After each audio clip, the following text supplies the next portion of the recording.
Bom, então, bom dia, pessoal. Queria agradecer a presença de vocês, agradecer especialmente ao Willan, naturalmente, porque eu o conheci o ano passado e já a segunda vez que ele vai nos colaborar com o nosso programa, com um tema muito interessante. O Willan coleciona simplesmente todo o Brasil, né? Ele tem todo o Brasil filatélico desde 1843. É, Pode nos dar uma atualização sobre o álbum, Ilan, depois, sobre o álbum do Império, né? Que ele Claro. fez com bastante capricho, com o álbum do Império do Brasil. Mas vai falar hoje para nós sobre aquelas figurinhas raras, né? Da filatelia brasileira, né? Então, obrigado mais uma vez, Ilan, por se dispor a vir falar para a gente. James, eu que agradeço a oportunidade, agradeço a presença de todos aí. Para mim, eu repito, é sempre uma honra participar do meio filatélico, algo que a gente tem uma paixão tão grande. Para alguns, mais do que um hobby. Para mim, um hobby desde os 13 anos de idade. Vamos em frente aqui. Eu vou compartilhar a tela para que vocês vejam aqui, vamos lá, minha coleção e o que estará também exposto no Uruguai na semana que vem, gente. Vamos lá, só um momentinho. Calma que o Zoom para mim também não é muito familiar. Eu uso muito mais o Teams. Deixa eu ver, abrindo aqui. Vocês estão vendo a minha tela aqui? Estamos sim. Legal, maravilha. Então, gente, antes de mais nada, por que que eu resolvi? Na verdade, sendo muito honesto, eu não tinha pretensões expositivas, né? Eu nunca tinha participado de exposição até a Abrapex no final do ano passado, tá? Quem me deu aí um alerta de que eu poderia participar da exposição, a bem da verdade, foi o Luiz Fevereiro, né? E considero um amigo, um cara que me apoia, me ajuda muito aí na filatelia, na busca de peças especiais. E ele comentou que eu já tinha acervo suficiente em termos de selos, em termos de peças filatélicas, para começar a expor, porque até aquele momento eu não tinha, sabe, me dado conta de que realmente isso seria possível, tá? Então, eu comecei a olhar para dentro da minha coleção, pô, o que que eu posso lançar aqui em termos de ou temática, ou de repente filateria tradicional, ou história postal, o que que eu consigo lançar à mão aqui na minha coleção para realmente juntar uma exposição bacana. E eu comecei a olhar, até porque, verdade dita, eu sou um apaixonado pela história do Brasil, gosto muito da história do Brasil, tenho trocentos livros aqui de história do Brasil, e eu sempre pensei, a partir desse momento que botei na cabeça que sim, eu ia fazer uma exposição, eu pensei, será que dá para unir história do Brasil com a filatelia, né? E aí eu cheguei vamos lá, nesse formato de exposição, que é basicamente o seguinte: quais foram os eventos históricos que delinearam o território do Brasil, que delinearam não só os contornos, mas delinearam a extensão, delinearam o território como conhecemos hoje, seja em aumento, né, incremento de território, alguns houve perda de território, em muitos casos houve uma ameaça de perda de território não concretizada. É, Olhando com esse enfoque, eu comecei realmente a perceber que eu tinha bastante material. Quando eu digo bastante material, claro, eu tinha que chegar em um quadro, né? Que são as 16 páginas ali, 16 folhas A4, eu tinha que chegar em um quadro. Quando você fala bastante material, não é, por exemplo, Dom Pedro. Você olha para a coleção do Jacques, lá, o Benchimol, por exemplo, que ele pode fazer 5, 6, 7, 10 quadros. A gente está falando de um material filatélico que é limitado, né? Não tem uma quantidade farta de material filatélico nesse tema que eu resolvi usar como pano de fundo para a exposição. Mas eu me esforcei, eu consegui chegar em um quadro e eu quero também passar para vocês aqui nessa apresentação coisas que já antecipo aí de um futuro próximo, que eu vou robustecer, eu vou incrementar essa coleção para chegar em dois quadros, porque não estão contemplados nessa minha coleção todos os eventos históricos que delimitaram o território brasileiro. Eu vou primeiro apresentar a coleção e depois eu passo para vocês aí uma apresentação rápida também de mais duas histórias com H que ocorreram em relação a lutas do Brasil para manter ou aumentar o seu território e que não estão contempladas ainda nessa exposição, porque eu ainda não achei peças filatélicas referentes a esses dois episódios. Mas vamos começar com o que está posto aí, compartilhando com vocês aqui a primeira página, a capa da exposição, tá? Todos conseguem ver? Não, Tony? É que vocês estão no mudo. Eu vejo pequeno porque eu não sei porque sua tela, a tela tem você e a tela que você está compartilhando. Então, eu vejo você duas vezes. Eu vejo você na galeria e vejo você na minha tela principal. Tá, vamos lá. Eu vou parar o compartilhamento e vou refazer, talvez, modificando a amplitude aqui da tela. Só um momentinho, por favor, gente. Vamos lá. Share inteira. Melhorou? Melhorou agora? Boa. Agora sim, Sim, agora está ótimo. maravilha. Então vamos lá. Vocês se incomodam de eu já apresentar como vai estar exposta a coleção no Uruguai já em inglês? Algum problema que seja em inglês? Não, para mim não. Não, acho que não Então, tem problema, não. então, maravilha. Aqui, só deixa eu mover isso aqui. Pronto. Vamos lá, gente. A coleção, ela trata, né, dos eventos históricos, né, peças filatélicas relacionadas aos eventos históricos que delimitaram os contornos territoriais do Brasil, tá? Eu menciono que o Brasil teve uma mudança significativa, né, de tamanho territorial desde do pós-independência, né? Inclusive vocês veem aqui, ó, nesses mapas, são esse aqui em bege os contornos do Brasil em 1824, logo após a independência, e ao lado em azul os contornos do Brasil nos dias de hoje, 2024, e você vê mudanças importantes, principalmente aí na região do Acre, na região do Mato Grosso e na região do Rio Grande do Sul. São os contornos principais aí onde se nota uma diferença importante. Era um país que se estendia, se alongava até onde hoje é o Uruguai, mas que não tem mais esse território. Um país que não tinha o contorno no Mato Grosso que hoje tem por conta da Guerra do Paraguai, não tinha o território do Acre, perdeu um território importante também na região norte, já vamos chegar lá. E aqui abaixo eu detalho o plano da coleção através de capítulos, a saber, Confederação do Equador, eles estão em ordem cronológica dos eventos, tá? A Confederação do Equador, que foi dentro do ano de 1824, que foi uma ameaça separatista. Na sequência, a Guerra Cisplatina, que durou de 1825 até 1828, onde definitivamente houve perda de território.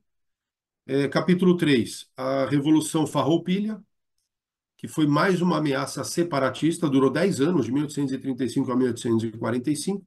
Na sequência, Guerra do Paraguai, onde houve um ganho de território, numa guerra sangrenta de 1864 a 1870.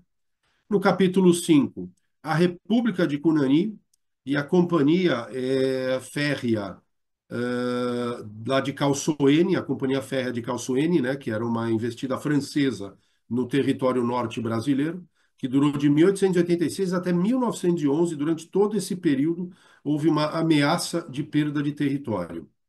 No capítulo 6, a questão do Acre, que durou 4 anos e houve um ganho de território. E, por fim, no capítulo 7, uma, uma eu chamo um delírio, né? De um norte-americano que se intitulou príncipe de um território brasileiro e queria alegar que aquilo era seu. Mas, enfim, seguimos agora na. Eu vou fechar essa página. Vamos para a Confederação do Equador. Espera um pouquinho, parou aqui a. Pronto, voltando. Confederação do Equador. Todos vêm aí bem, né? Muito bem. Confederação do Equador acho que todos conhecem a história, movimento separatista, né, de cunho republicano, na região na província de Pernambuco, que era uma província muito grande em termos de volume territorial naquela época, tá? E ela foi reprimida de forma muito dura, muito sangrenta, por Dom Pedro I, pelas tropas imperiais. Houve aprisionamento de vários rebeldes, sentenças de morte, muitos foram enforcados. Gente emérita da história do Brasil foi enforcada nessa investida republicana, né? Eles criaram uma bandeira que aí está em azul, né? A bandeira da Não, Confederação do... Ilan, Sim, não entrou diga. em imagem. Não entrou em imagem. Está aparecendo a sua. Para mim, não entrou em imagem. Para mim até aparece a imagem aqui, está escrito Stop Share, ou seja, está compartilhando, mas eu vou refazer. Só um momentinho, por gentileza, gente. Compartilhar. Vamos de novo aqui. Foi agora? Agora sim. Agora sim. Maravilha. Então, eu vou fazer o seguinte: cada página que eu mudar, eu paro de compartilhar e reabro uma página nova para dar mais segurança. Então, como eu estava falando, Confederação do Equador, uma história que eu imagino que todos já conheçam. Aqui em azul, a bandeira e os confederados, né? Eles criaram o movimento republicano separatista. E há cartas, né? Não são raras, né? É até comum se encontrar cartas alusivas ao movimento, alusivas ao que foi esse período de revolta na província de Pernambuco. Aqui, essa primeira carta é uma carta dos aquartelados do Império, né? Que estavam lutando contra os revoltosos, lá no distrito de Jaboatão. Inclusive, você lê logo no início da carta SNIC, Serviço Nacional Imperial, né, em campanha, onde eles reportam que eles chamam os rebeldes de escória.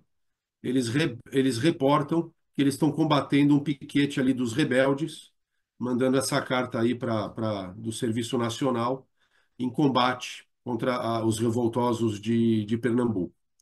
Aqui abaixo a gente vê uma outra carta, datada de 8 de agosto de 2024, endereçada a Lisboa.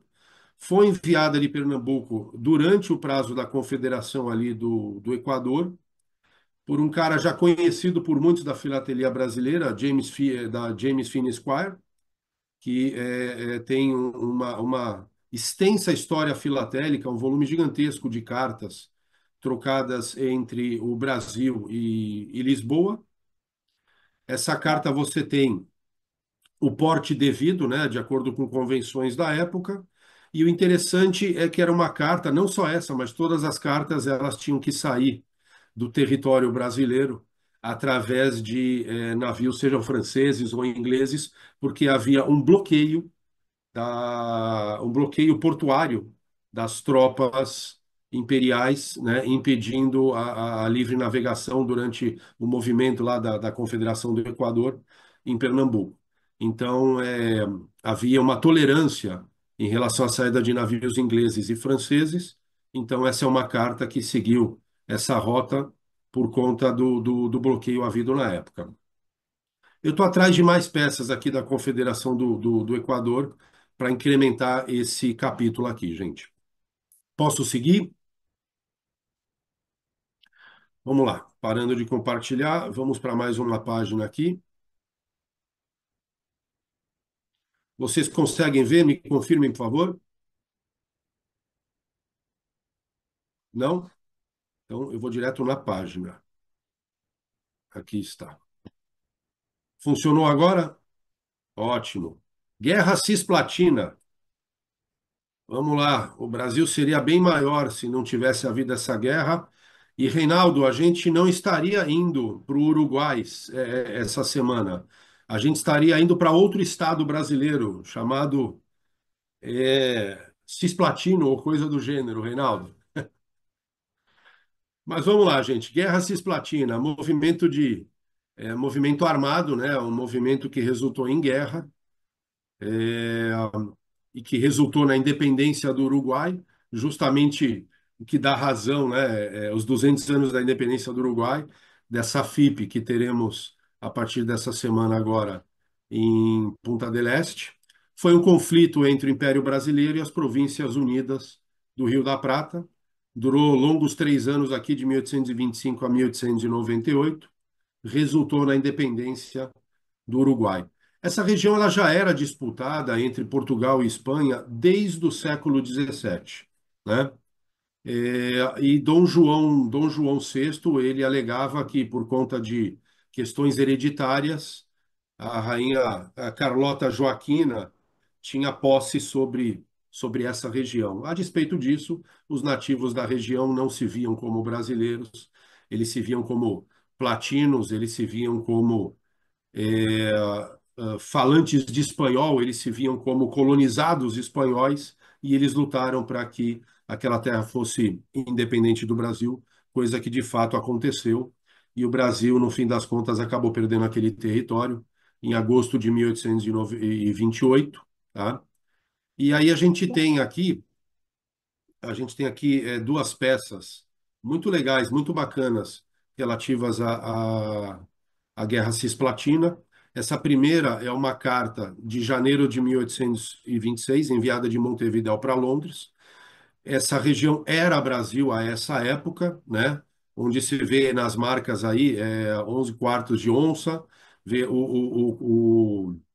a marca postal, né? A marca postal do envio para fazer porte do envio dessa carta de Montevidéu até Londres era uma região brasileira enviando uma carta para Londres. Então, muito bacana essa peça aí. São muito raras as peças que você encontra da província cisplatina dessa época com marcas postais.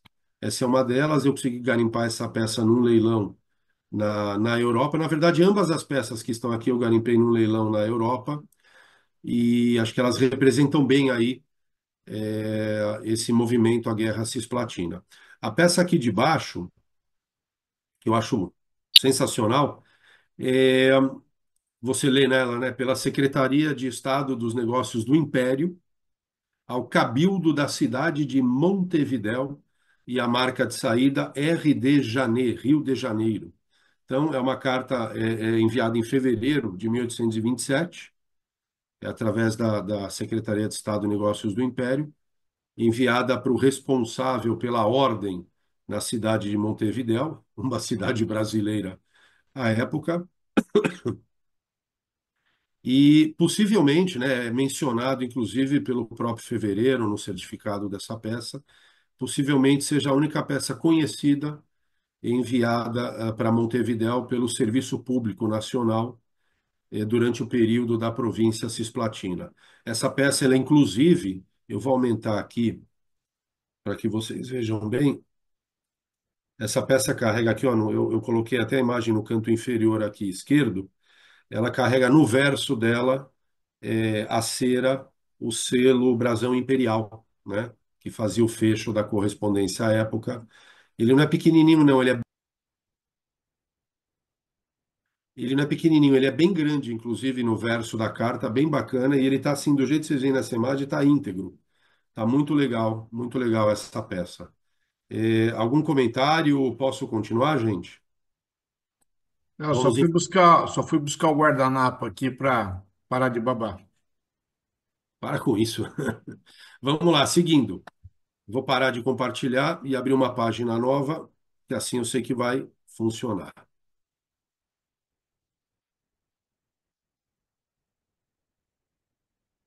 Vamos lá. Chegamos em mais um evento histórico que trouxe problemas para a integridade do território brasileiro. Todo mundo conhece bem, claro, Revolução Farroupilha, ou Guerra dos Farrapos, né? A vida na região do Rio Grande do Sul, que, entre aspas, contaminou também a província já à época de Santa Catarina, né? É, enfim, até hoje a gente vê, né, uma coisa que eu gosto de citar, acho engraçado, né? A gente que é paulista, quando vai no estádio, né?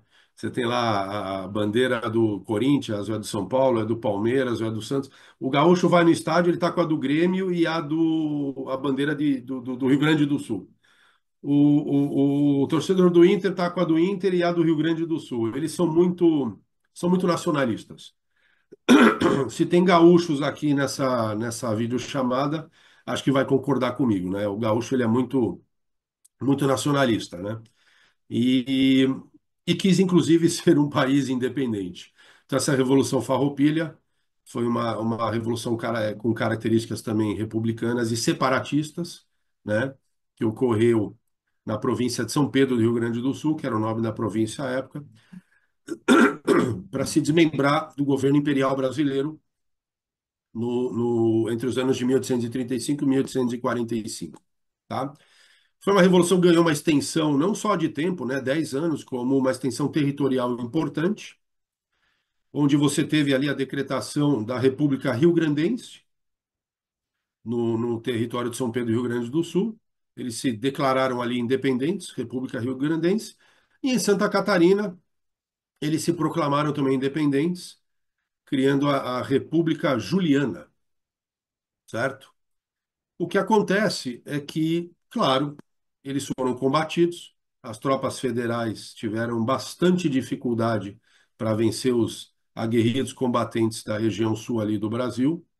O fato é que foram derrotados, né? Capitularam no ano de 1845 e assim se deu a manutenção, a integridade da manutenção do território rio-grandense, né? Eu tenho peças filatélicas em relação a esse episódio. Aqui a gente tem uma carta, né, do Serviço da República. Logo aqui acima, no topo da carta, você vê Serviço da República. Detalhe, da República Rio-Grandense, né? Isso era uma carta interna, como se país independente fosse, em que o Serviço da República Rio-Grandense enviava uma carta do ministro da Fazenda, veja aqui ao rodapé da carta, do ministro da Fazenda, para o pessoal da Câmara Municipal da cidade de Porto Alegre, tá? Para a Câmara Municipal.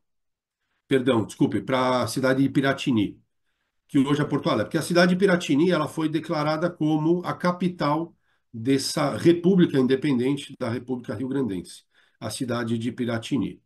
Posteriormente, né, na sequência dos conflitos, eles mudaram o nome da cidade, mas isso aí eu demonstro numa carta na próxima página. Então, aqui você vê uma carta que foi enviada pelo Domingos José de Almeida, né, que era o ministro das Finanças, ministro da Fazenda, da municipalidade, da Câmara Municipal, inclusive, ele enviou para a Câmara Municipal da cidade.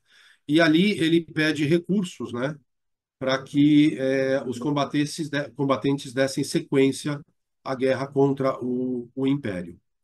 Ele, inclusive, foi apontado sequencialmente também como ministro do Interior da República Rio-Grandense. Era um cara muito, muito conhecido, era um emérito, né? Um empresário emérito da região sul do Brasil, e foi convocado, quando da proclamação da independência da República Rio-Grandense, foi convocado para fazer parte do governo dessa nova nação aí, que durou pouco, mas, enfim, deu trabalho para as tropas imperiais. Eu vou para uma próxima página, vou parar de compartilhar aqui.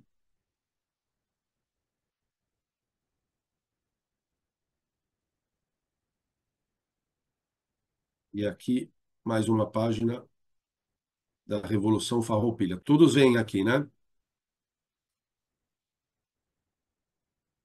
Muito bem. Seguindo aqui com a Revolução Farroupilha, mais uma carta oficial, circulada em 1881, em Piratini, circulação interna, que era a capital à época da República Rio-Grandense.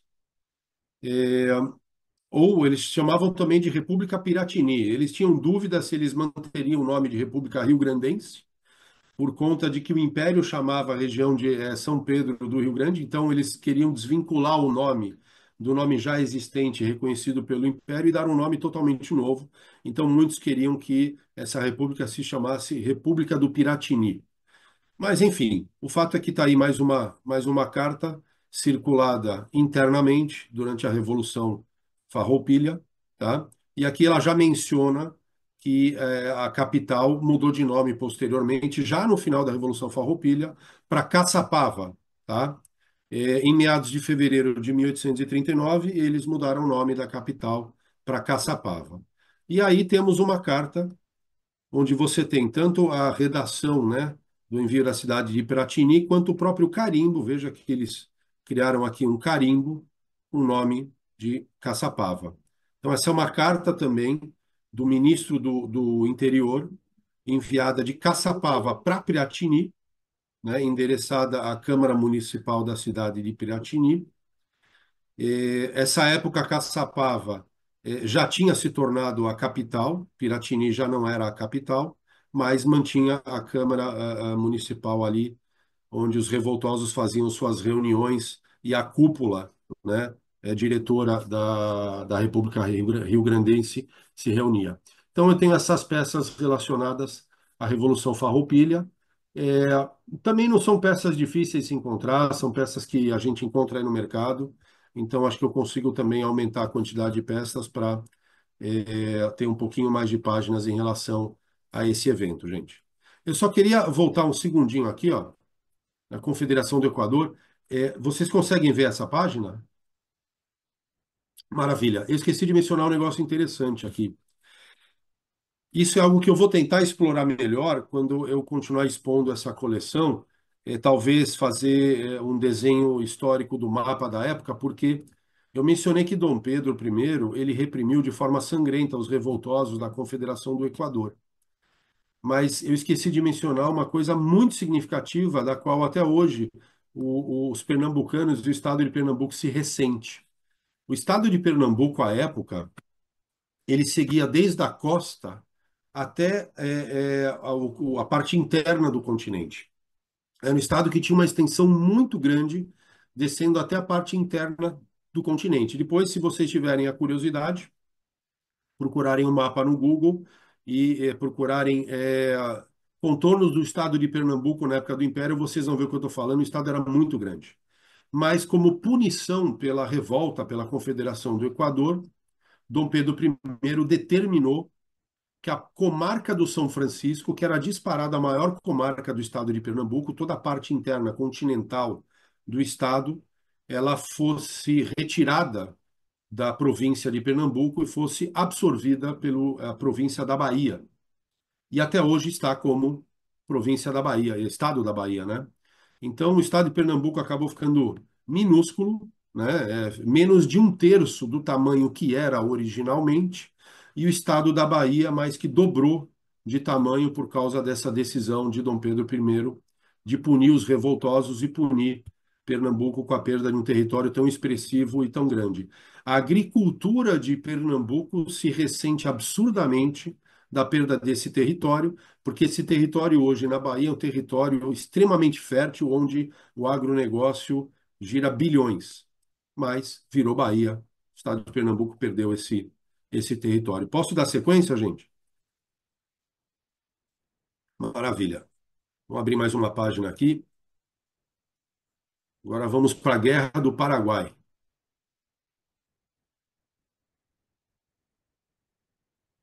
Todos conseguem ver? Só me sinalizar. Maravilha. Guerra do Paraguai, então.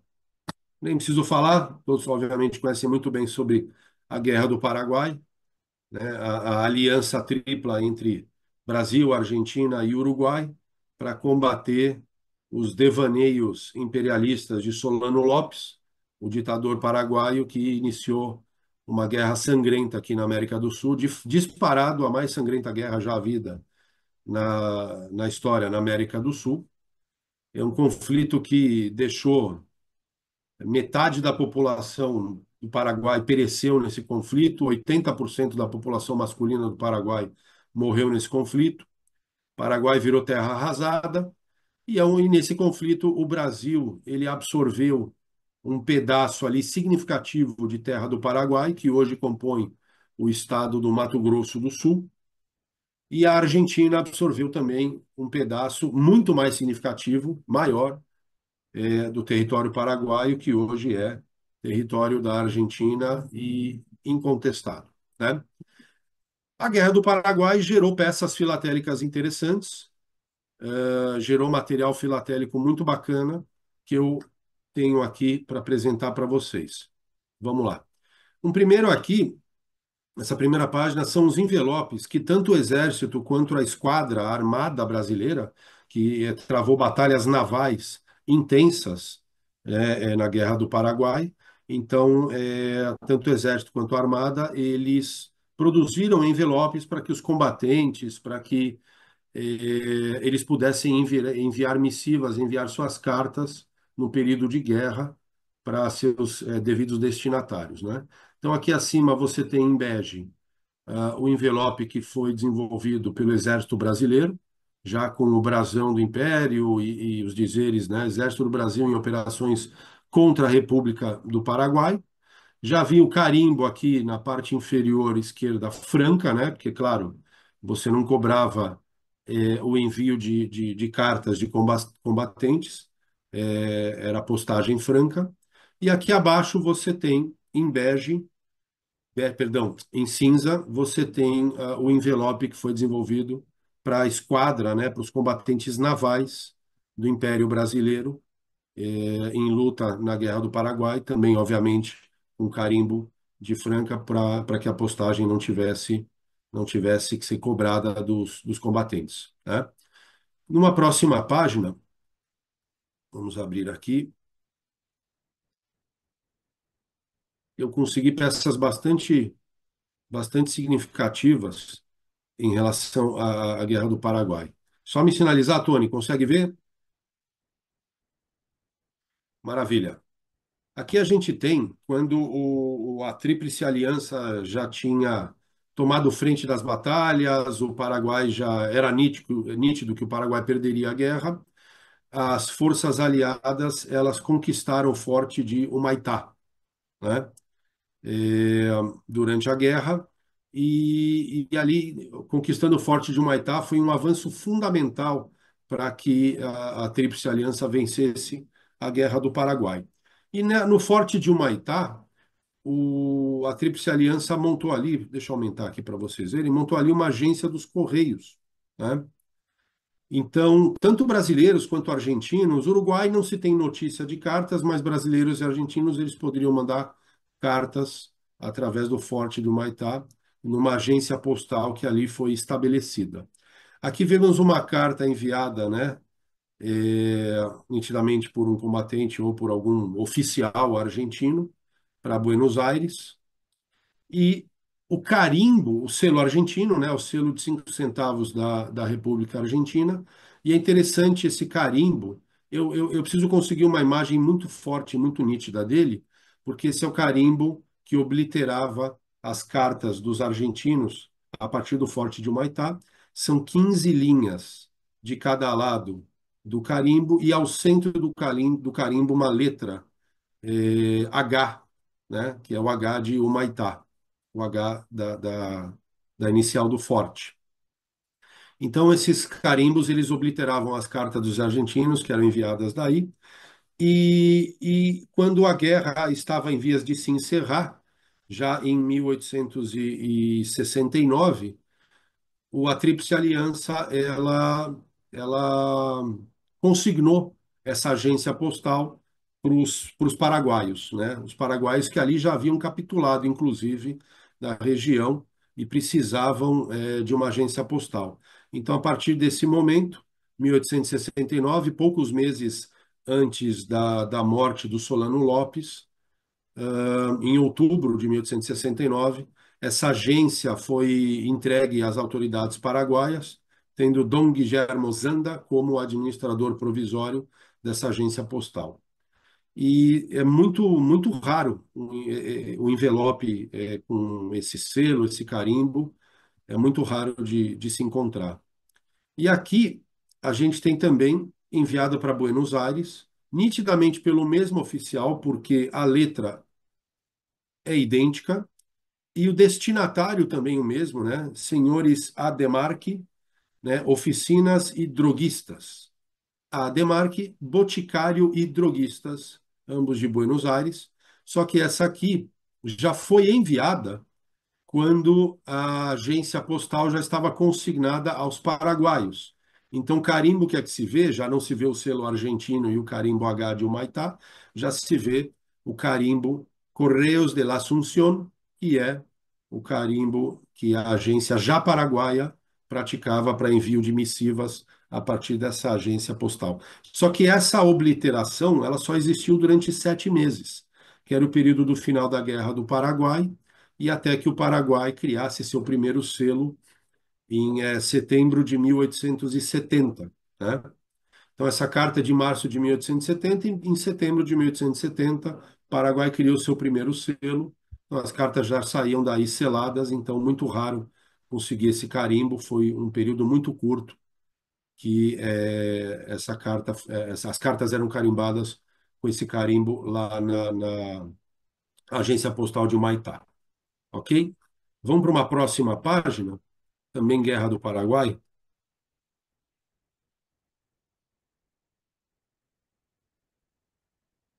Abrindo aqui, pronto. Sinaliza para mim, Tony, consegue ver? Obrigado. As famosas etiquetas da Guerra do Paraguai são 15. Até hoje me faltam 3, né? Aqui eu tenho 12 etiquetas, elas são nomeadas por cor e papel. Estão no catálogo RHM, né? Todos, imagino todos têm um catálogo. Ali estão as etiquetas. Algumas eu tenho em múltiplos, mas a maioria delas em isolado. Essas etiquetas são muito controversas, né? A gente sabe que foram particulares que fizeram essas etiquetas em, em, em litografia no Rio de Janeiro, uma litografia no Rio de Janeiro. Elas são idênticas, excetuando o papel e a cor do papel, a estampa é sempre a mesma, mas essa estampa é uma estampa que eles conseguiram, a matriz dessa estampa, eles conseguiram de fato com o exército, porque o exército já imprimia envelopes postais com postagem franca, né, já diretamente com esse mesmo carimbo, Exército em operações contra o Paraguai. Mas foram raros, foram muito poucos, e aí esses particulares se interessaram, então, em emitir, em produzir essas etiquetas para que elas postassem os envelopes das cartas de guerra, já apresentando pela própria etiqueta, apresentando ser uma postagem franca, né? Mas o fato é que isso é controverso, né? A despeito de já ter visto leilão no Feldman, leilão Cor em Fila, enfim, leilão em casas respeitadas de leilões, de envelopes com essas etiquetas, inclusive carimbadas como circuladas, né? É controverso e eu opto por acreditar que, de fato, elas nunca foram usadas em envio de correspondência na Guerra do Paraguai e que potencialmente tenham sido utilizadas em envio de correspondências a posteriori, né? Talvez até possam ter sido pregadas ali em cartas e carimbadas, talvez até carimbo de favor e enviadas, mas a posteriori, posteriormente à Guerra do Paraguai. A gente, inclusive, há pessoas, inclusive, que acreditam que elas foram produzidas após o final da Guerra do Paraguai. Mas, enfim, fica a controvérsia, mas aqui estão as etiquetas. Faltam 3. Se alguém tiver, levanta a mão, me interessa. Eu vou parar aqui esse compartilhamento e vamos para um outro conflito aqui. Esse eu tenho um apreço especial, ele é muito, muito bacana esse conflito aqui, que é a, a República de Cunani, né? Consegue ver aí, Tony? Muito bem. República de Cunani. Bom, onde hoje temos o Amapá, já tivemos grandes celeumas, né, diplomáticas, não se tem notícias de questões de luta armada, de tiro para cá, bomba para lá, mas a gente tem questões graves diplomáticas aqui que envolveram parte significativa do território do Amapá, né? Num determinado momento,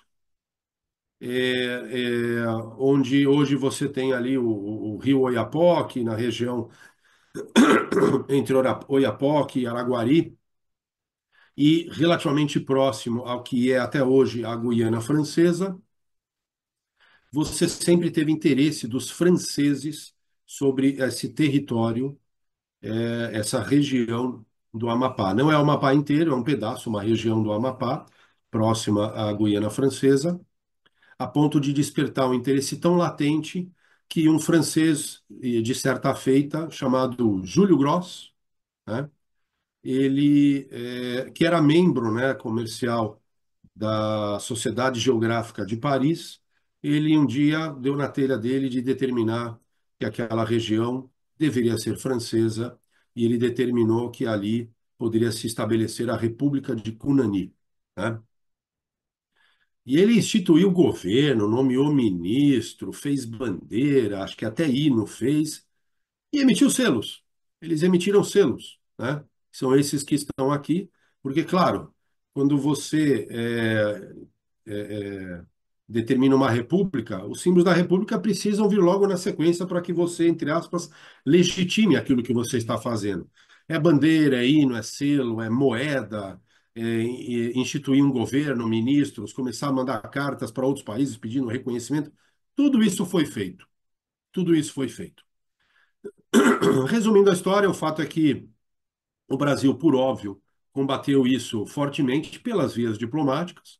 O Brasil entendia, e coberto de razão, que aquele território nada de francês tinha, era totalmente Brasil aquilo, e o Brasil entrou com um pedido de arbitragem, né, para a Confederação Suíça, à época, onde hoje a Suíça era a Confederação Suíça.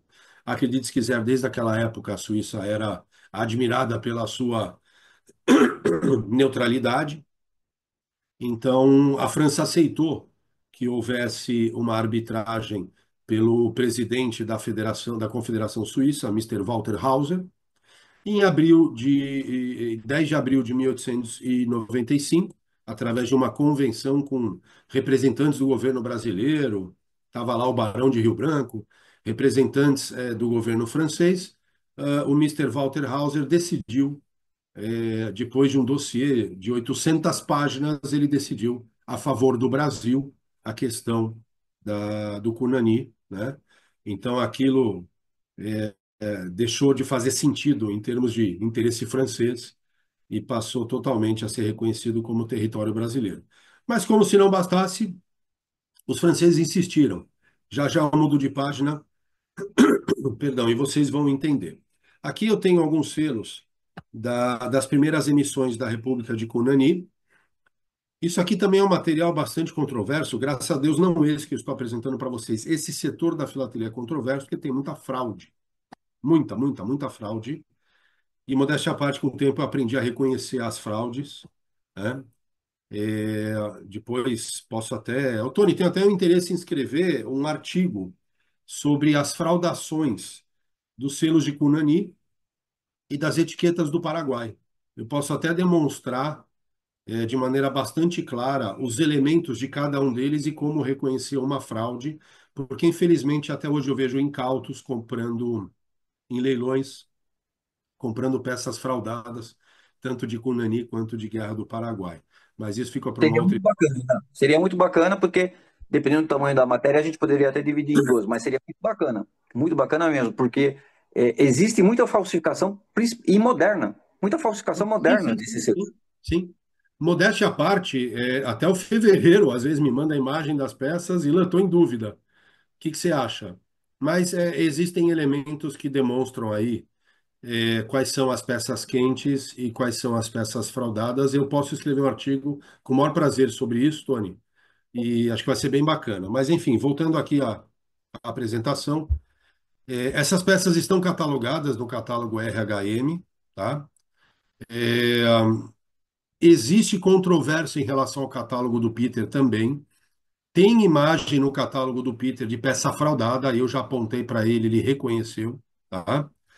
E as peças quentes que eu tenho, e o que já passou no ano debaixo dos meus olhos de peça fria é uma enormidade. As peças quentes que eu tenho são essas, que é o amarelo ocre, que é o laranja amarronzado, que inclusive tem um múltiplo aqui, o verde, o branco encardido, encarnado, né? Chama branco encarnado, e o magenta, que é esse selo mais rosado. E aqui tem um texto que é bastante interessante, que é da pessoa que escreveu até agora o livro mais respeitável a respeito dos selos de Cunani, da República de Cunani, que é o Wolfgang Baldus, que é um alemão, que eu tive o prazer de ler. É, os franceses emitiram esses selos, sendo que cada cor seria equivalente a um distrito postal da República de Cunani. Então, para a região de Cachipur, distrito de Cachipur, você tinha o magenta.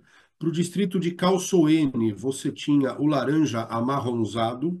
Para o distrito de Curipi, você tinha um violeta escuro, que está faltando na minha coleção, eu nunca achei essa peça. Para o distrito de Laguna, o verde. Para o distrito de Saint-Marie, o amarelo ocre. E para o distrito de Ouassa, o grayish blue, que é um azul acinzentado, que eu também não tenho.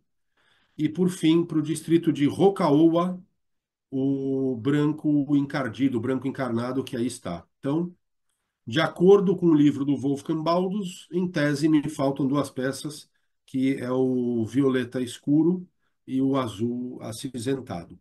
A despeito desse artigo do Baldus, toda uma pesquisa histórica do Baldus, e minha também, existem obras que elas mencionam a mesma coisa, que os selos eram emitidos adequadamente a cada distrito postal de Cunani, mas com cores diversas. Por exemplo, o distrito de Calçoene, numa obra, ele é mencionado como um azul pálido, e enquanto você acha perdão, desculpem. Para o distrito de Calçoene, ele é mencionado como um selo vermelho. E para o distrito de Ouassa, ele é mencionado como um azul pálido e não um azul acinzentado. Eu imagino que seja por conta de diferença de papel ou coisa do gênero, ou talvez esse vermelho possa ser um magenta mais escuro, mas o fato é que a obra, de tanto que eu li, a obra mais respeitável, pelo menos na minha opinião, é a do Baldus, então é o que eu apresento aqui nessa coleção, que eu não tomo como verdade, mas que eu tomo como potencialmente algo mais próximo da realidade do que houve em relação à República de Cunani. Alguém quer comentar alguma coisa? Posso seguir? Você conhece em peças circuladas? Não. Conheço, mas não dessa série, Reinaldo. Dessa série só tem fraude. Eu vou para uma próxima página, da qual há selo, sim, com peças circuladas firmes, quentes. Tá bom? Ok. Vamos lá.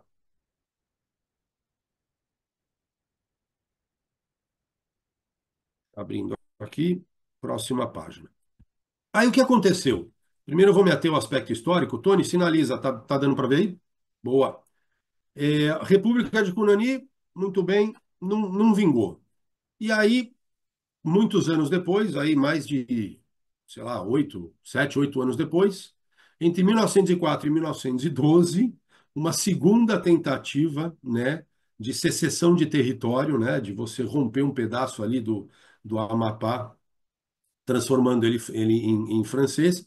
Agora, estranho, até com participação de brasileiros, né, você teve a decretação do Estado Livre de Cunani.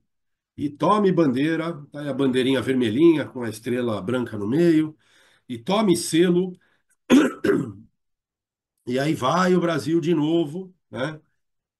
E dessa vez o Barão do Rio Branco começou a se irritar, e ele, sempre muito polido, sempre muito diplomático, um cátedra fantástico, quem já teve o prazer de ler Barão do Rio Branco, ele escreve: esse Estado Livre aí só existe nas publicações ridículas produzidas em Paris. É uma fraude que tem nome, Antoine Brézet e os seus associados, né, que se entendem como governantes de um território que deles nunca foi nem nunca será. Enfim, Antônio Brézet, ele movimentou os pauzinhos junto com Jules Gross lá em Paris, e o estranho é que eles nunca estiveram no Amapá, tá? São franceses que você encontrava todo dia de manhã tomando um cafezinho no Café de la Paix, em frente ao l'Opéra de Paris, mas pegando malária mesmo no Amapá, eles nunca estiveram, mas entendiam que aquele território deveria ser francês e publicaram ali bandeira, selo, mandaram cartas para líderes de diversas nações pedindo reconhecimento da independência daquele Estado Livre de Cunani. Fizeram um auê também, né? Mas que na verdade resultou em nada, né? Porque o Brasil, de novo, atuou fortemente em termos diplomáticos, abriu queixas formais diretamente através do consulado em Paris. É engraçado que as lideranças da França diziam que não tinham nada a ver com essa história, a despeito de indivíduos franceses estarem causando essas dores de cabeça diplomáticas para o Brasil. Mas, enfim, nada que tenha ido muito adiante, mas ficou a história e ficaram também, principalmente as peças filatélicas referentes a esse período, referentes a esse devaneio do pessoalzinho ali da galerinha Nutella de Paris, que nunca veio para o Amapá. Eles emitiram selos consulares, né? Timbre consulaire, está aqui, quer dizer, selo consular do Estado Livre do Cunani. A priori emitiram somente o selo de 1 franco e 25 cêntimos e perceberam que aquilo seria insuficiente para portes, para correspondências de longo curso. E aí eles começaram esse mesmo selo a sobreestampar com 2,50, né? 2 francos e 50 cêntimos, 5 francos e 10 francos. Sobreestamparam também o selo de 25 francos. Esse eu não tenho, tá? Esse é faltante na minha coleção, mas há também o selo sobreestampado de 25 francos. Esses selos consulares, eles foram emitidos no final de 1893, todos idênticos, um papel de cor salmão avermelhado, com o porte de 1 franco e 25 e depois sobreestampados. Também emitiram, com o passar do tempo, em 1905, né, e reemitidos em 1908, primeira série e segunda série, 1905 e 1908, os selos fiscais do Estado Livre de Unani. São esses selos aqui. 5 cêntimos, 10, 25, 50 cêntimos e 1 franco, respectivamente verde, vermelho, azul, lilás e amarelo, e também emitiram selo de 60 cêntimos, esse que eu tenho em múltiplo aqui. São selos até bonitos, uma arte muito bacana, são selos bem legais. E esses selos, agora respondendo à sua pergunta, Reinaldo, tanto dos selos fiscais, tá? Existe carta com esse selo de 1 franco amarelo, e existe carta com o selo consular de 1 franco e 25 cêntimos, enviados da região de Cunani, quando eles ainda independentes se entendiam, né? Enviados da região de Cunani para autoridades, para correspondentes no Rio de Janeiro, enfim. Existem cartas firmes com esse selo circuladas a partir do Estado Livre de Cunani, respondendo à sua pergunta. São muito raras, mas existem. Posso fazer uma observação? Claro. Não esquece que sua coleção é de selos postais, não fiscais. Bom, mas aí eu vou faltar com a história, Reinaldo. Não, não é um problema de história, é um problema de classe na qual você está exposto. Mas se eles foram usados como correspondência, para Foram, correspondência. de fato foram. O Estado Livre de Cunani, tá? Os únicos selos postais que eles emitiram são aqueles da página anterior que eu apresentei para vocês e que nunca foram circulados. Nunca. Não existe registro nenhum. Se você pesquisar as dezenas de fontes possíveis, você vai ver que não há registro daqueles selos terem circulado que não sejam os fraudados, selos mais modernos. Os que foram circulados de fato à época, com certificado, ainda que extremamente raros, talvez 4 ou 5 peças conhecidas no máximo no mundo, são esse de 1 franco e 25 cêntimos, esse selo salmão, que é consular, e o selo de 1 franco, e se não me engano também o de 60 cêntimos, esse que eu tenho em múltiplos aqui, também foram circulados a partir de Cunani. Era o que eles tinham, né, em efeito, para circular, para obliterar na circulação das cartas, e é o que de fato usaram, Reinaldo. Mas eu vou considerar o que você está me falando, sim, tá bom? Não, não, assim, é um problema conceitual, entendeu? Uma coleção Sim. de história postal. Então, a menos que você tenha uma comprovação que esses selos foram também utilizados como postais, e acho que a única comprovação seria tendo ou a cópia de um decreto ou a utilização dele como postal, eu não te recomendaria usar. Bom, o máximo que eu poderia fazer é colocar a imagem de uma carta circulada com um selo consular, por exemplo. Não, eu não colocaria a imagem da carta, eu só colocaria que existe o conhecimento de uma carta de data tal, porteada com tal selo, de tal lugar para tal lugar. Isso é válido e você pode deixar no verso da folha, se quiser, uma cópia só para registro, mas sempre cuidado em não utilizar material fiscal, consular, que não tenha finalidade postal numa coleção postal. Tá. Eu menciono, veja só, no final dos dois parágrafos, original letters with these stamps are extremely rare. Ou seja, eu reconheço que há cartas, são extremamente raras, mas eu não fiz menção a nenhuma delas, como você comenta aí, Reinaldo. É que isso é uma frase de leilão, né? Tem que ser uma coisa mais taxativa. É. Agora, infelizmente é tarde, a minha coleção já está com o Igor no Uruguai, e Não, vamos que não, é vamos. só observações. Veja uma coisa importante lá. As coleções estão sempre evoluindo. Claro, E essa é a grande vantagem que eu sempre digo para as pessoas em participar de exposições, porque a gente sempre vai ter a possibilidade de encontrar pessoas que conheçam tanto quanto a gente, e que venham agregar conhecimento. Se eu pego minha coleção, acho que eu tenho a melhor coleção do mundo e tranco dentro do armário, primeiro, eu não vou permitir que ninguém nunca aprenda com aquilo que eu estudei. E segundo, perfeito. eu mesmo não vou me permitir a aprender com coisas que pessoas observando minha coleção podem aportar. Então, sei que você teve uma grande experiência com o Rubem Porto na Brapex. Rubem vai Sim. falar de novo e você vai ter chance de conhecer tantos outros colecionadores que poderão aportar informações sobre sua coleção. O que é sempre enriquecedor para mim, não há dúvida Para nenhuma. todo mundo, né? Claro, claro. Maravilha.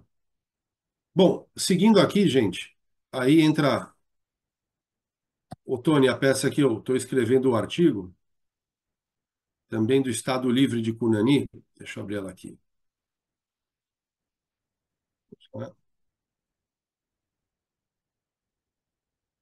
Me sinaliza aí, Tony, consegue ver? Maravilha. Vamos lá, tá aqui a bendita, né? Eu vou até diminuir para vocês verem que. Você lembra que, o Reinaldo, o Rubem me deu um feedback muito bacana na Brapex? Porque Sim, nessa mesma página eu coloquei um inteiro postal fraudado, eu reputei, obviamente, como fraudado, e um selo de Cunani também mencionado no catálogo do Peter, que não existe, que é uma fraude, que é o 60 cêntimos em vermelho e amarelo. Aquilo é uma fraude, ele não existe, tá. apesar de estar de novo, né, mencionado no catálogo do Peter. Então eu tirei aquelas duas peças e eu deixei como peça solitária nessa folha essa carta, que é a única carta conhecida que circulou com destino a Cunani, né? Existem cartas que saíram de Cunani, mas com destino a Cunani até hoje só foi encontrada uma, que é esta carta aqui. Ela saiu de Ipswich, na Inglaterra. Vou aumentar aqui, acho que o importante aqui, obviamente, é a carta. Ela saiu de Ipswich, na Inglaterra, em 1908, destinada. Vocês conseguem ver aqui, État libre du Cunani, né? Uhum. Monsieur, diretor de Neuville, de Nova Vila, Oiapoque, Estado Livre de Cunani, via Cayenne, French Guiana. Ou seja, é uma carta que passaria por Cayenne, na Guiana Francesa, e dali seria direcionada a Cunani. Tá? O que se vê é que essa carta de ofício, né, ela foi, assim que chegou, ela foi negada e foi retornada, foi devolvida, né, foi redirecionada ao seu remetente. Imagina-se porque não havia o reconhecimento desse território, né, desse destino, menos ainda do Monsieur Diretor desse sonho chamado Estado Livre de Cunani. Então a carta veio de Ipswich até a Guiana Francesa. Aqui vejam em azul, ela recebeu no dia 2 de abril de 1908 um carimbo em Oiapoque.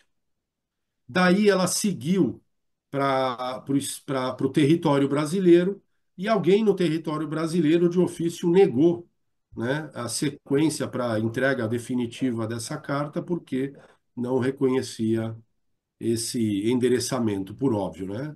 Devolveu a carta, então, para a Guiana, que depois foi novamente remetida e devolvida para a Inglaterra via Barbados. Ela saiu de Oiapoque, né, na Guiana, na fronteira com Amapá, bordering Amapá, no dia 2 de abril, transitou no dia 15 de maio por Barbados, chegou no dia 3 de junho em Londres e no dia 8 de junho foi devolvida em Ipswich. Foi de Londres para Ipswich e foi devolvida para o remetente. O remetente dessa carta é um cavalheiro, não me recordo o nome agora, é o artigo que eu estou escrevendo, Tony. É o cavalheiro que tinha já um respeitado negócio filatélico em Ipswich. Imagina-se que até isso é o que eu imagino, por óbvio, né? Que ele tinha extrema curiosidade nas peças filatélicas de Cunani e ele deve ter enviado essa carta sugerindo o intercâmbio filatélico, ou troca de selos, ou de material filatélico, enfim. Imagino que tenha sido isso, até porque não vejo outra razão para que um renomado proprietário de negócio filatélico de Ipswich quisesse corresponder com alguém em Cunani numa situação diversa dessa que eu acabei de aventar aqui. É, Enfim, tá aí o envelope, é uma peça muito bacana e até hoje conhecida como única carta aí que teve como destino Cunani. Alguém tem algum É, comentário, dúvida? é, tem alguma marca postal no verso? Tem, Era a minha pergunta. tem.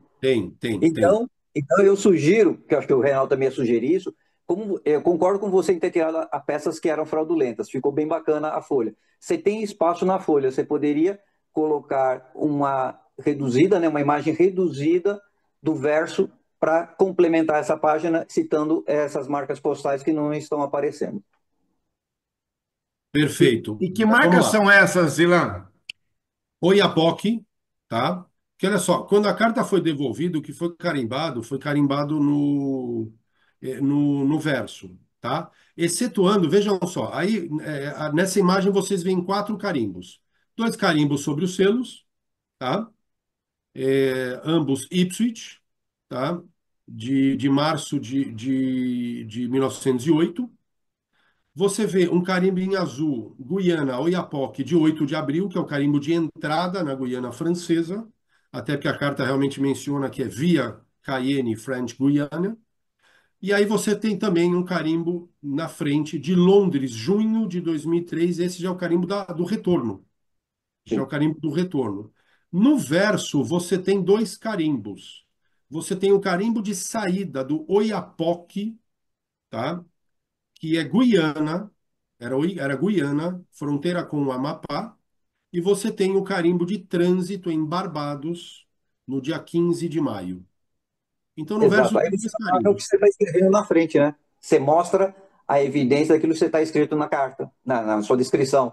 São essas Exato, marcas postais de trânsito, retorno e o exato, exato. trânsito em Barbados. Não, o trânsito é muito claro, Tony. Pelos carimbos, Ele está no verso. eles estão no versos. É que assim, no verso você tem. São 3 carimbos de trânsito, tá? Oiapoque, que é o de saída do trânsito de volta, Barbados, que é o intermediário do trânsito de volta, e Londres está na frente, tá? Que é o retorno a Londres, e de Londres seguiu para Ipswich, ok?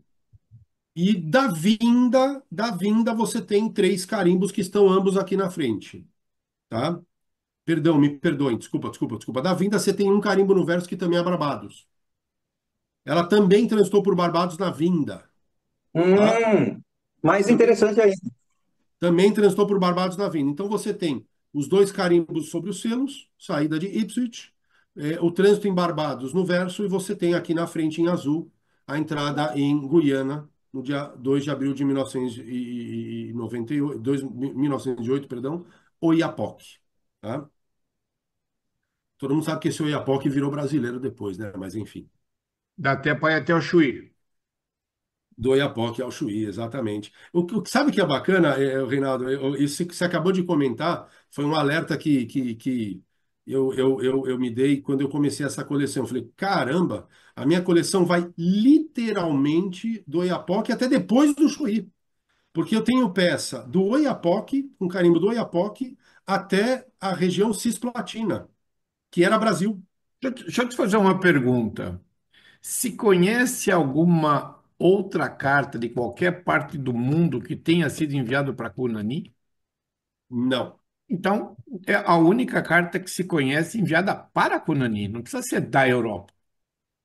É, é que assim, eu não É que quero. quando você fala única conhecida da Europa, eu vou imaginar que existem cartas enviadas da América do Norte, da Ásia, da África, da Oceania. Quando você diz única carta enviada para Cunani, aí sim ela dá um status de grandeza. Eu concordo, mas ninguém pode garantir Tá isso, bom, Tony. aí tem uma frase muito importante, por isso que você já colocou. Eu normalmente, quando eu escrevo alguma coisa que eu não posso ser tão assertivo, eu ponho the only one reported up to this moment. É, o que eu coloquei, to date, Então, pronto, entendeu? Então, você sim, já disse, até essa data é a única carta conhecida que foi enviada para Conani. Não importa de onde seja, valoriza o seu material. claro, claro. Mais uma lição, seguirei assim daqui em Não, diante. não, Muito bom. é que quando eu li aí, a primeira coisa que eu pensei, eu falei, deve ter cartas de outras partes do mundo que não a Europa. Até hoje nunca reportadas. Então pronto. Então, Até é a hoje nunca única reportadas. enviada. Mas, ó, você vê uma coisa muito interessante? O próprio Brezé, o próprio Jules Gross, que estavam em Paris, não são conhecidas cartas deles para Cunani. Os próprios caras que decretaram, né, a independência do Estado Livre de Cunani, você não acha. Pode até ter havido, né? E quem recebeu ali deu cabo das cartas, incinerou, queimou, sei lá o que raios, mas não são conhecidas hoje cartas enviadas pelos próprios idealizadores de Cunani para o território de Cunani. Então, fica essa como a única conhecida. E também gostei da dica, eu vou colocar a imagem do verso daqui para Importante. frente, Tem história. claro. E Legal. a imagem do verso, desculpa, eu estou lendo aqui, ele não está descrito Transition Barbados, make. Não, na descrição está aqui, mas colocar a imagem do verso reduzida vai valorizar mais ainda o material, e você tem área para trabalhar com isso. Sim, legal. Beleza. Obrigado pela dica, gente.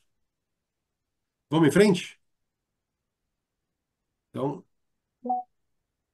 próxima peça. Aqui a gente já mantém os franceses na história, mas já muda de conflito aqui. Aqui é o seguinte. Também catalogado no RHM, no catálogo do Peter, né? Tá nítido aí, Tony? Maravilha.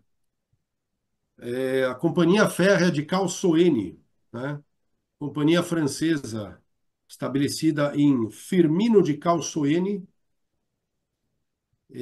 região que hoje é, claro, Amapá.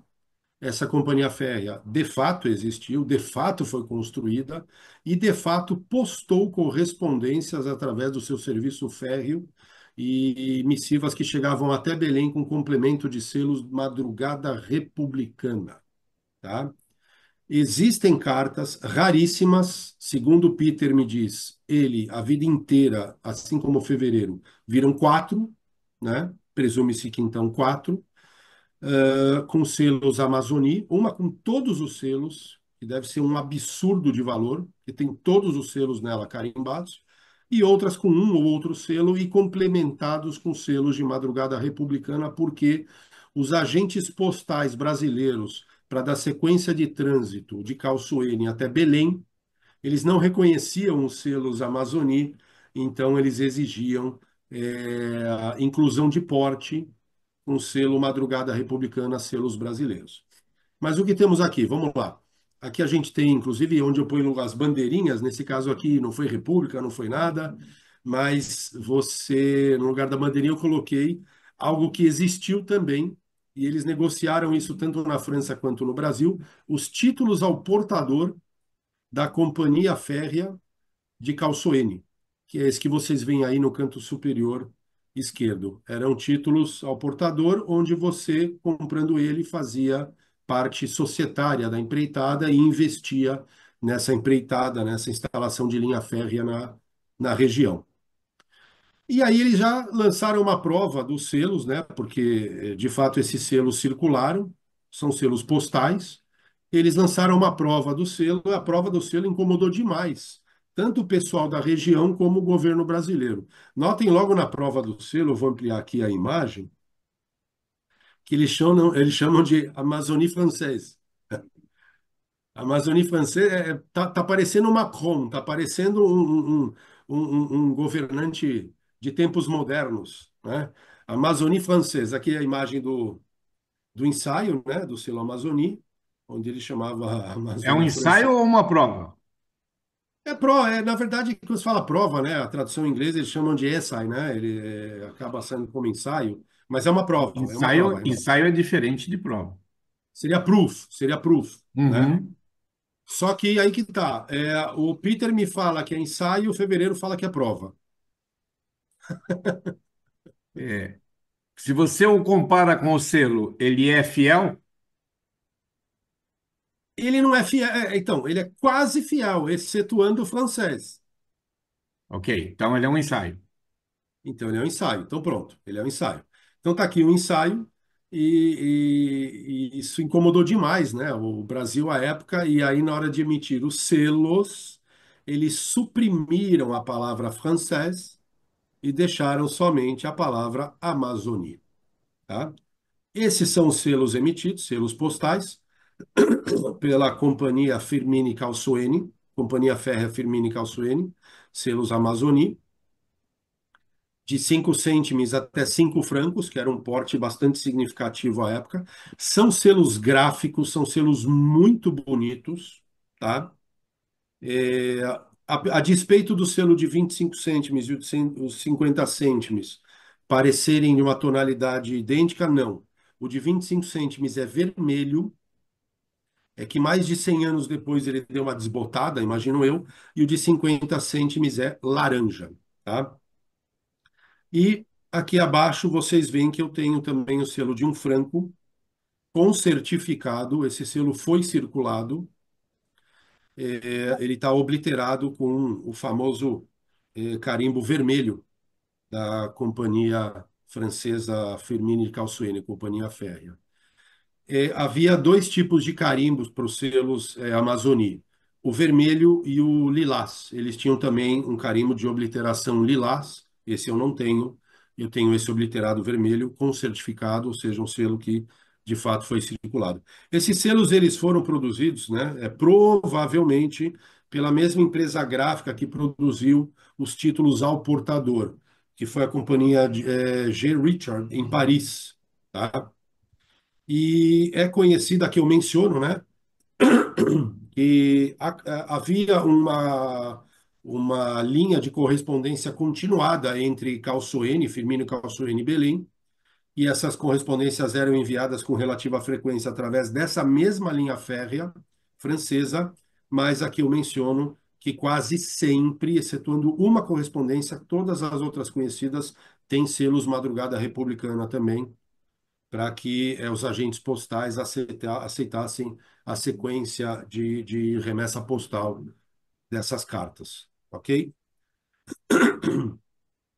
Isso aqui também foi uma ameaça ao território, porque esses franceses, né, que lideraram a construção dessa ferrovia, eles participaram, isso tem documentos também em livros históricos que eu li, eles participaram também diplomaticamente dos interesses a respeito do território do Amapá, dos interesses franceses contra o território do Amapá, na primeira disputa em que o Brasil ganhou na arbitragem do presidente da Suíça. Esses franceses aqui, investidores da companhia Firmino de Calçoene, eles, inclusive, financiaram a delegação francesa, geraram documentos e tudo mais, enfim, do investimento que eles estavam fazendo enorme na região, e que era uma região não povoada, que os brasileiros não tinham interesse nessa região, não davam a mínima, e bababá, e apoiaram a delegação francesa na disputa e perderam.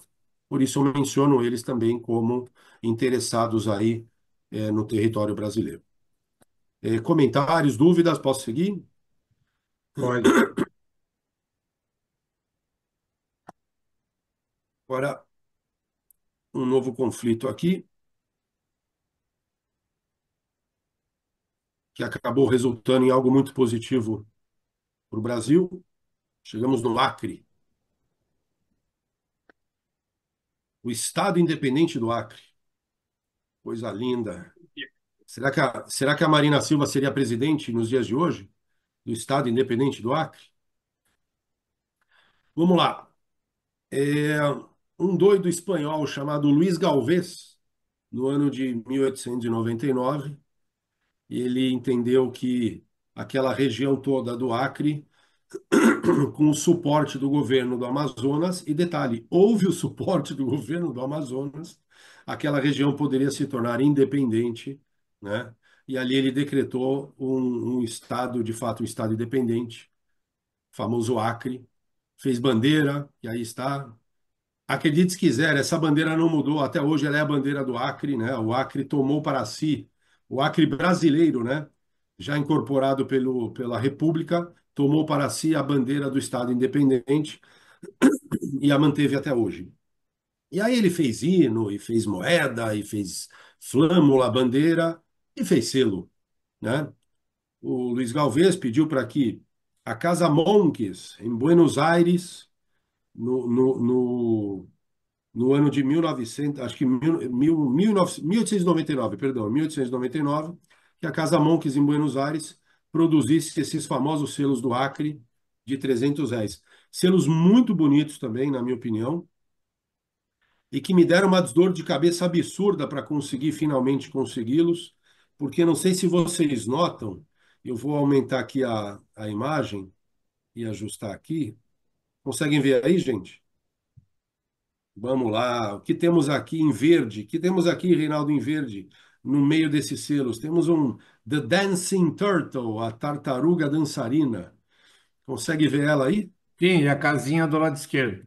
A casinha do lado esquerdo, a árvore e a estrela. E a estrela sobre a árvore, a tartaruga dançarina. Essa Dancing Turtle, gente, acreditem, por favor, existem catálogos especializados em temática animais. E esse selo está no catálogo de temática animais. E tem cara que coleciona avidamente selos de animais e existe selo da República Independente do Acre, que vale uma fortuna, em coleção temática de gente que coleciona animais. E aí você fica desesperado, fala, pô, eu preciso dessa peça para algo muito nobre, que é uma coleção do Brasil. E o camarada tá lá do lado, botando esse selo do lado do cachorro, do lado do elefante, do lado da vaquinha. Entendeu? Pode botar do lado do Canadá também. Do Pô, o castor do Castor do Canadá. Canadá está na minha coleção. Aí você vê peças caríssimas, peças raras, em coleções que, pô, tudo bem, a tartaruga tá aí, é um animal, mas pelo amor de Deus, nada a ver. Ajuda quem quer fazer uma coisa mais bacana com esse selo, por favor, mas enfim. Aí está o selo do Estado Independente do Acre, no caso aí é um par, é o único múltiplo conhecido, tá? Estão mapeados hoje somente 13 selos do Estado Independente do Acre, são esses dois, esse múltiplo único que existe, e mais 11 selos isolados. Não há conhecimento, tá, de selos, de cartas circuladas com esses selos. De fato, não há. Mas o que se sabe é que esse selo postal foi produzido aí com o intuito de circulação, mas de fato nunca foi circulado. Ok? Enfim, a história todo mundo sabe, não deu em nada isso aqui. Também por vias diplomáticas, o Brasil combateu esse devaneio aqui do camarada espanhol. Esse camarada espanhol depois, muito tempo depois, ele morreu de uma doença. E aí o Brasil, para acabar com essa celeuma, por que nasceu essa celeuma? Rapidamente. Porque o Acre era um território muito fértil em termos de borracha, de seringais, como é de fato até hoje. Ali estava se iniciando o ciclo da borracha, mas os bolivianos não davam conta daquilo, não. Então, os bolivianos deixavam aquele território ali ao léu, né? Deixava aquele território ali vazio, e os brasileiros, aos poucos, entrando e explorando, entrando, explorando. Quando foram ver, já tinha vilas lá, já tinha um par de gente morando na região que era da Bolívia. E aí, quando você está lá, quando você está prosperando lá, já está extraindo borracha, vem alguém e te diz, ô, vai embora que isso aqui é Bolívia. Você não sai. Você não sai. Aí começa a ser mas você começa a escrever para o governo brasileiro. Eu sou brasileiro, o governo luta por mim, esse território tem que ser nosso. Resumo da ópera. O território virou sem brasileiro. O Brasil comprou esse território da Bolívia, mas isso é uma história que eu conto também rapidamente, mas um pouco mais densa na próxima página. Posso seguir, gente? Inclusive, temos aqui um mapa, né, da época, um mapa de época do Estado Independente do Acre. Um brasão e tudo. Muito bem. Então, vamos para a próxima página.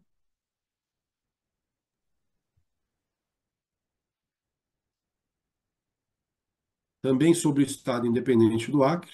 Essa é uma página que eu tenho um apreço especial. Ela tem uma peça muito significativa aqui, que é a seguinte. Conseguem ver? Está nítido aí? Muito bem. Um telegrama, eu vou ter que diminuir aqui a. Pronto, acho que agora consigo enquadrar inteiro. Vamos lá. Vou ter que fazer vocês virarem os seus respectivos pescoços. O que que temos aqui? Não, será que eu consigo virar a página? Aê, pronto. Está virada a página, gente. Temos aqui um telegrama enviado, tá, por Afonso Pena para o senhor excelentíssimo doutor presidente da República, Rodrigues Alves, que estava no seu período de férias em Petrópolis. Aqui Afonso Pena manda um telegrama para Rodrigues Alves, parabenizando pelo sucesso na empreitada do Acre, né, na compra do território do Acre junto à Bolívia. Ok? Congratulo-me com Vossa Excelência pela aprovação do Tratado de Petrópolis, ato que muito recomenda o governo à estima da nação. Afonso Pena. Vamos voltar aqui. Pronto. Aqui eu botei até a aba do. Porque ele fica dobrado aqui em cima, gente, então não dá para colocar ele inteiro, não cabe na página, mas eu botei uma imagem da aba aqui com o selo, né? O carimbo, né? Da postagem desse telégrafo, da repartição geral dos telégrafos, dos Correios oh meu Deus, da repartição de Petrópolis, na data de 12 de fevereiro de 1904. O que a gente tem de texto aqui, que é o seguinte.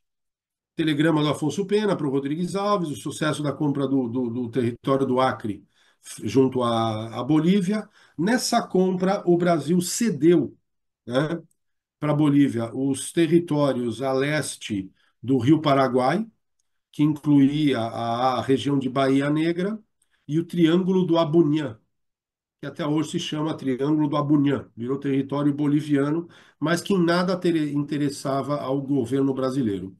Além disso, o Brasil concedeu mais duas coisas ao governo da Bolívia.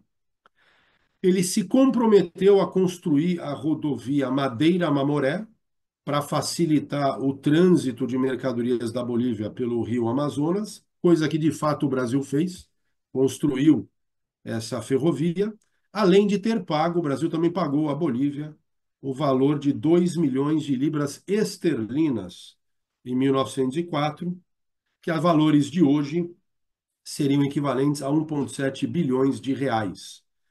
1,7 bilhões de reais, convenhamos, uma pechincha pelo território inteiro do Acre.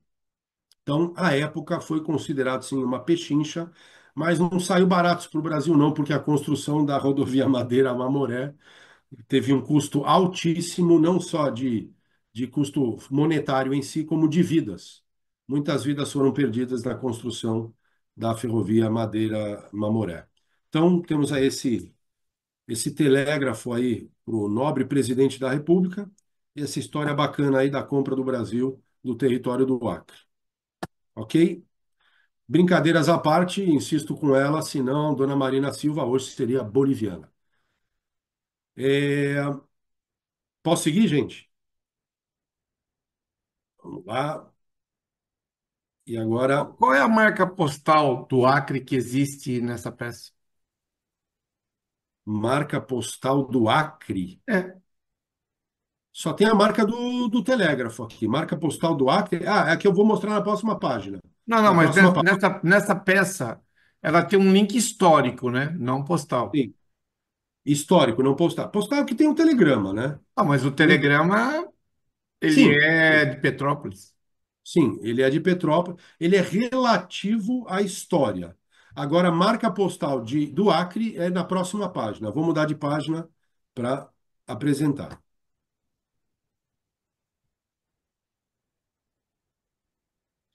São as famosas marcas postais do governo militar provisório do Acre.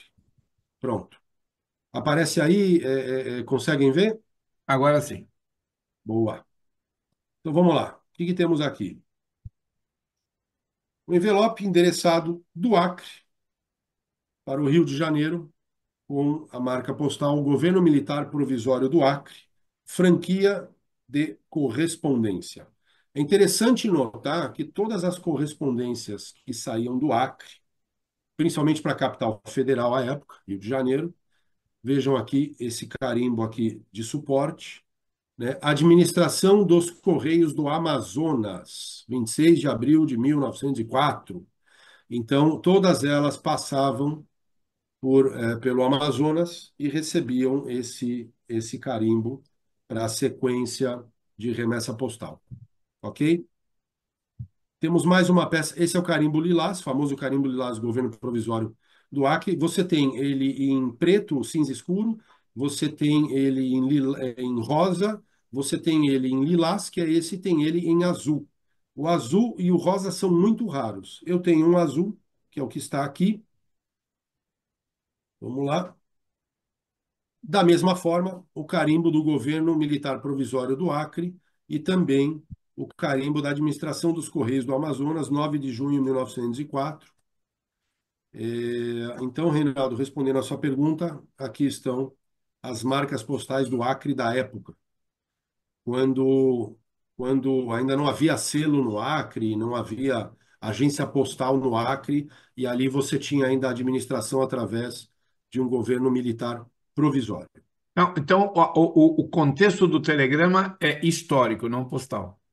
Ele é histórico exatamente no postal. Aqui a gente tem as peças postais referentes a esse ganho de território, que mudou o contorno, inclusive, do território do Brasil. Ok? Agora, uma coisa legal de notar, ambas cartas elas foram enviadas para a senhora viúva Henriques Leal. Engraçado que, à época, as mulheres não tinham nome. Se o marido morresse, ela perdia o nome, virava viúva do João de Almeida, do Henriques Leal e por aí vai. A senhora viúva Henriques Leal, a senhora viúva Henriques Leal. Rua Barão do Flamengo 20, Rio de Janeiro, né? E eu fui pesquisar, né? Quem que é essa dona aqui? Ela foi casada com o doutor, escritor, deputado e biógrafo Antônio Henriques Leal. Nascido no Maranhão, estabelecido no Rio de Janeiro, admirável carreira e contribuição na sociedade carioca à época, tanto como médico como escritor, né? Falecido em 1885 na cidade, né? Ele recebeu diversas honras oferecidos pela cidade do Rio de Janeiro, mas principalmente na sua cidade natal, Cantanhede, no Maranhão, onde ele até hoje é reconhecido como Plutarco de Cantanhede. Esse famoso aqui Henriques Leal, e a viúva dele recebendo as cartinhas com a marca postal do governo militar provisório do Acre. Ok? Posso seguir? Vamos para a última página? Desculpa. Sim, A descrição dessa peça está no parágrafo de cima, é isso? ambas. Porque ambas são idênticas, praticamente, né? Ambas são idênticas. Dois envelopes enviados do Acre via Amazonas, com o carimbo, Governo Militar Provisório do Acre, correspondência franca, um lilás, um azul. A primeira carta, abril de 1904, a segunda, junho de 1904, ambas direcionadas ao Rio de Janeiro, e também ambas com carimbo de sequência postal da administração dos Correios do Amazonas. Então, a descrição É, da carta, ambas estão aí. raro significa que conhece quantas. Olha, não perguntei, tanto o Peter quanto o Fevereiro disseram ter visto aí duas ou três no máximo com carimbo azul e uma com carimbo rosa, que inclusive está à venda no site do Peter por um valor exorbitante. Não, eu te sugeriria no futuro, ó, ao invés de usar termos mais voltados a catálogo de leilão, né, raro, extremamente raro, dizer menos de 5 conhecidas até o momento, ou 2 conhecidas até o momento, isso é um conhecimento. O termo raro é Numeradas, muito genérico.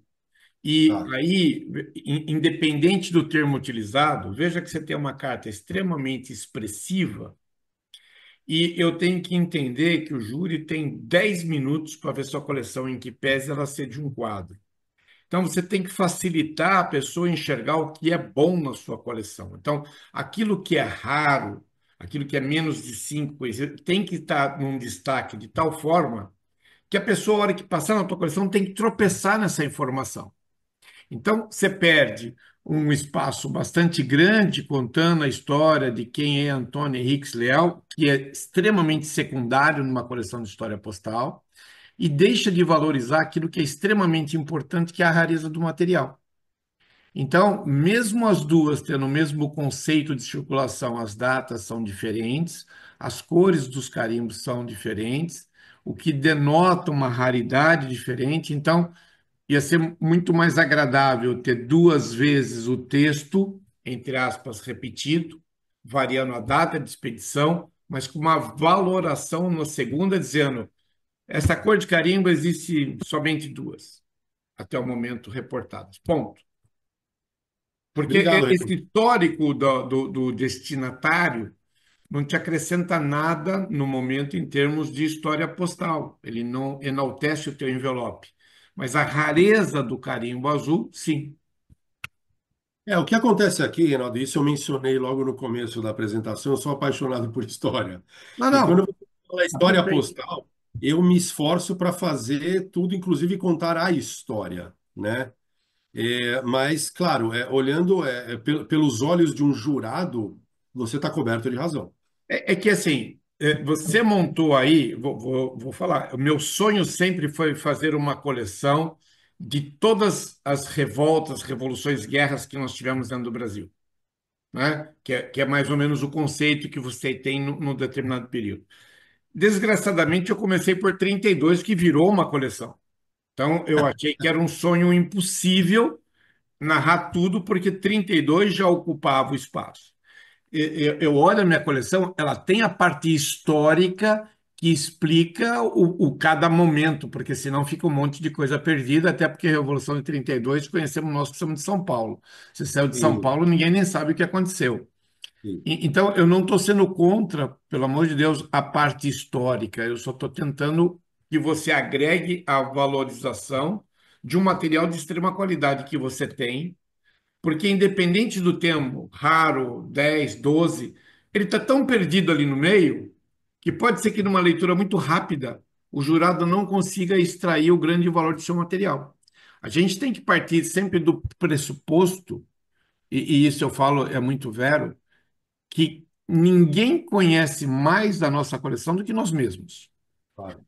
O grau de especialização das coleções hoje é tão grande que é impossível para qualquer jurado ter uma visão extremamente ampla e conhecimento irrestrito de material. Então eu tenho que imaginar que o cara que for jogar minha coleção, eu tenho que guiá-lo da forma mais didática e honesta possível para que ele entenda o conceito e consiga entender o valor do material, né? Porque, assim, se você pegar um monte de jurados e muito bons, ele vai olhar aqui, ele não vai saber que o carimbo azul existe dois.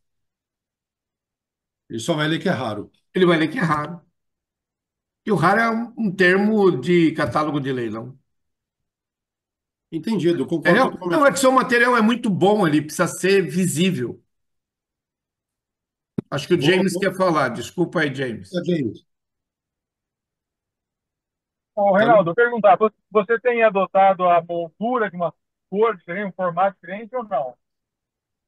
Vamos lá. Eu tenho adotado três coisas bastante importantes. Na folha de introdução, então vamos imaginar que eu tenho algumas peças que eu considero na minha coleção que são únicas. E tenho peças que eu tenho na minha coleção que, embora não sejam únicas, são extremamente raras. Eu denoto que as peças que eu tenho com grande apreço de raridade, eu ponho uma estrela no canto superior direito, e as peças que eu tenho como únicas ou com menos de cinco existentes, eu destaco numa cor, inclusive, diferente. E na primeira folha de introdução, eu digo exatamente isso, senhores. A minha coleção tem 50 peças únicas, que estão denotadas pelo título única, conhecida até o momento, e 30 peças com estrela, porque são peças de raridade. Por quê? Porque o jurado tem que receber essa informação quando ele vai começar a ver a tua coleção, porque senão ele não sabe. Imagina que eu lá digo, olha, pegar a coleção aqui de lã. Eu tenho 10 peças aqui que são únicas. Eu estou falando de uma coleção de um quadro. O cara vai procurar as 10 peças para poder ver quais são e já vai ficar com aquela informação de dificuldade de ter. Então, eu adotei na minha introdução deixar muito claro o número de peças e como elas estão diferenciadas. Eu não faço moldura vermelha porque eu acho que pesa a cor nos meus olhos. Eu ponho uma estrela no canto superior direito, naquilo que pode ter mais de 10, mas são raros, e coloco embaixo delas, quando necessário, num tom azul um pouco mais vivo, única peça conhecida até o momento. Eu adotei esse princípio e tenho seguido assim. Certo, obrigado. Mas, Reinaldo, obrigado pela dica. Não, não, é Posso que fazer a peça é muito boa para ficar no meio da população, entendeu? Claro, claro, concordo com você. Posso adotar isso. Logo na capa da coleção, eu fazer essa legenda das peças que com determinada cor, que é peça única ou determinada cor é conhecida no máximo três, quatro, cinco. A minha também não vai estar exposta quando você chegar em Punta, porque eu também estou expondo em história postal, mas eu vou estar Sim. com ela na mão, eu te mostro o que, que eu Legal. adotei que facilita ao júri entender o que vai ver. A gente volta a insistir, por melhor que seja o júri, nós temos que guiá-los não só no conhecimento histórico, como no conhecimento filatélico, e temos que destacar o que é bom para o cara poder avaliar. O júri tem 15 minutos para ver tua coleção. Entendido. Perfeito, perfeito. Ah, agora eu sou marinheiro de primeira viagem, né? Só expus Todo uma mundo vez. Tô todos nós aprendendo, aqui Renan. somos. Tô aprendendo, tô aprendendo. Mas obrigado pela dica. A gente vê isso juntos lá. Será um prazer. Com certeza. Bom, vamos para a última página. Essa página é quase como que uma brincadeira postal e histórica, né? Deixa eu compartilhar a página aqui. Pronto. Última página. Um devaneio que virou raridade filatélica, né? O Principado de Trinidad. O que foi o Principado de Trinidad, gente? Vamos lá. Um americano de nome James Harden Hickey, ele um belo dia, talvez girando o globo terrestre sobre sua mesa de escritório em 1893, achou uma ilha lá na costa do Espírito Santo, que ele, não sei por qual razão, deve ter se apaixonado pela ilha, né? E ele resolveu se intitular como Príncipe da Ilha de Trinidad. Ele chamava de Trinidad, a despeito de a gente saber que a ilha hoje se chama Ilha de Trindade, né? É uma ilha que fica na costa do estado do Espírito Santo, onde hoje a gente tem uma base permanente naval, né, da frota brasileira, Ilha de Trindade. Mas o fato é que em 1893 o camarada lá nos Estados Unidos amou a ilha, se apaixonou pela ilha, nunca pisou nela, por óbvio, mas resolveu se auto-intitular James the First, Prince of Trinidad. E aí aquela velha história de sempre, começou a mandar carta para tudo que é lugar e criou bandeira, tá aí a bandeira aí, ó, do Principado de Trinidad, e ele emitiu selos, tá? E aí aconteceu uma coisa interessante, né? Esses selos, eles nunca foram encontrados até o dia que o camarada morreu. Por que isso? Vamos aqui ao pé, rodapé da página, né? A gente conhecia muito pouco sobre esses selos, até que eles foram encontrados. Vocês têm ideia de onde esses selos foram encontrados? Foram encontrados na bagagem do camarada quando ele morreu. Quando ele morreu, ele tinha ali na mala dele, numa das malas, um punhado de folhas impressas, né, de cada uma das franquias desses selos. E vocês veem as franquias aqui de 5 cêntimos até 5 francos, que também era um valor expressivo para selo na época. Todos os selos também com aspecto gráfico muito bacana. Há quem diga que esses selos foram meio que copiados, um plágio de um selo britânico do Protetorado de Bornéu. Eu já tive a curiosidade de olhar esse selo britânico do Protetorado de Bornéu e realmente eu acho que o príncipe deu uma plagiada na imagem do selo, viu? Porque aquele selo britânico de Bornéu foi emitido um ano antes desses selos serem produzidos e a imagem é praticamente idêntica. Mas, enfim, aqui vocês veem na imagem do selo uma ilha ao fundo, um barquinho navegando aqui, e ele chama o selo em francês, tá? É timbre-poste et fiscal, ou seja, ele é tanto postal quanto fiscal, do Principado de Trindade, tanto de 5 cêntimos até 5 francos. Ah, eu acabei esquecendo de mencionar, galera, Reinaldo, tudo que eu tenho C, a letra C aqui, do lado de cada peça que tem a letra C, Certificado. por óbvio, é porque tem certificado. São peças que estão certificadas. Esses selos também foram encontrados, tá? Com carimbo sobre eles, specimen ou oficial. Também foram encontrados com sobrestampa, specimen e oficial, tá?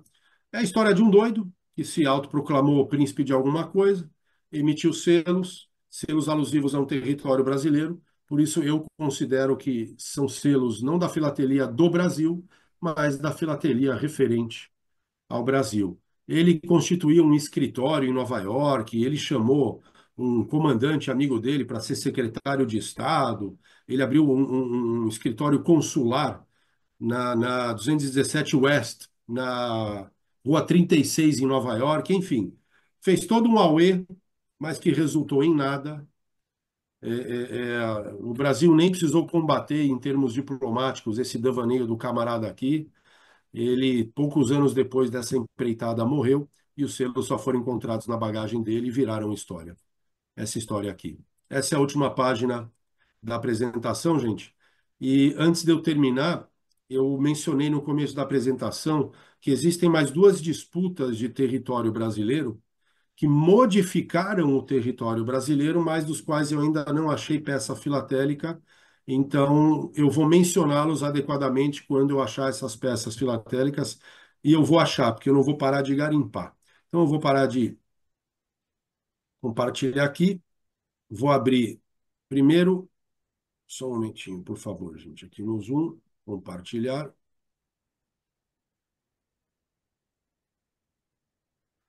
Conseguem ver? Consegue ver, Reinaldo? Sim.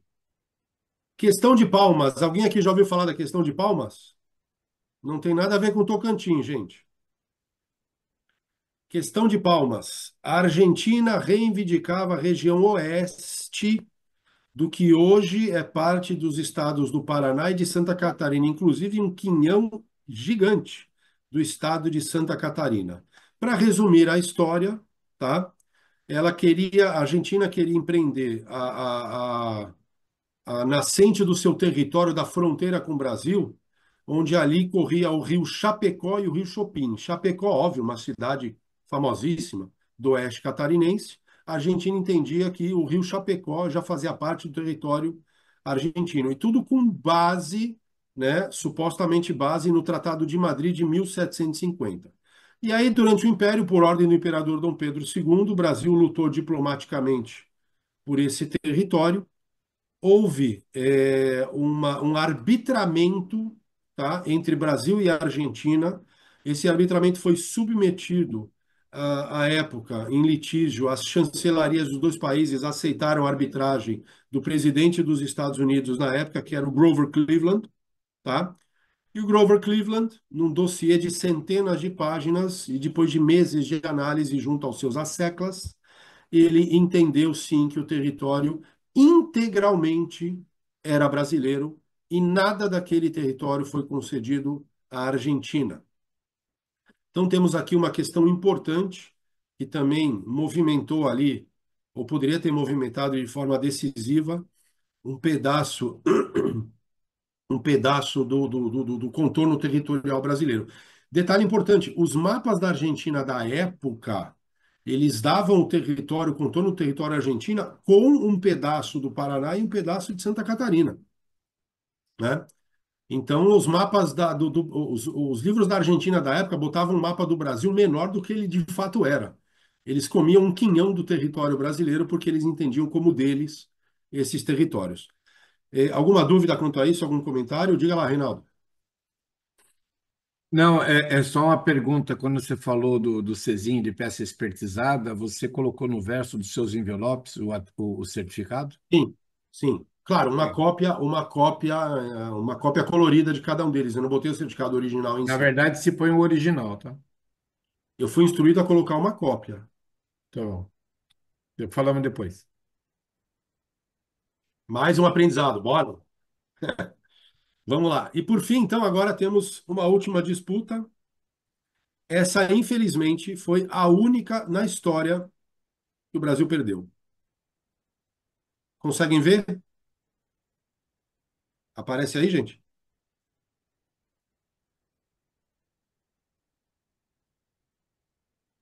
Aparece, Reinaldo, questão do Pirara? Sim? Ótimo. Vamos lá. Questão do Pirara. Alguém já tinha ouvido falar dessa questão do Pirara? Não. Vamos lá, questão do Pirara. Isso aqui deu o que falar, viu? Única disputa diplomática que o Brasil perdeu, e de fato perdeu território, foi contra a Inglaterra. Será que o Brasil perdeu porque era contra a Inglaterra? Mas enfim. O fato é que onde hoje é Guiana Britânica, existe um quinhão de terra que já foi do Brasil. É só olhar esse mapa aqui, gente, e fica muito nítido o que aconteceu. O Brasil ele se estendia aqui a leste para toda essa região pontilhada onde eu estou passando o mouse. Tudo isso aqui era Brasil, fazendo fronteira com a Guiana Britânica à época. A gente está falando de 1904. Coincidentemente, mesma época em que o Brasil comprou o território da Bolívia junto ao Acre. Isso aqui acabou gerando uma disputa porque os colonos britânicos da Guiana Britânica, eles invadiam esse território brasileiro. A mesma coisa que os brasileiros fizeram invadindo o Acre quando o Acre era da Bolívia.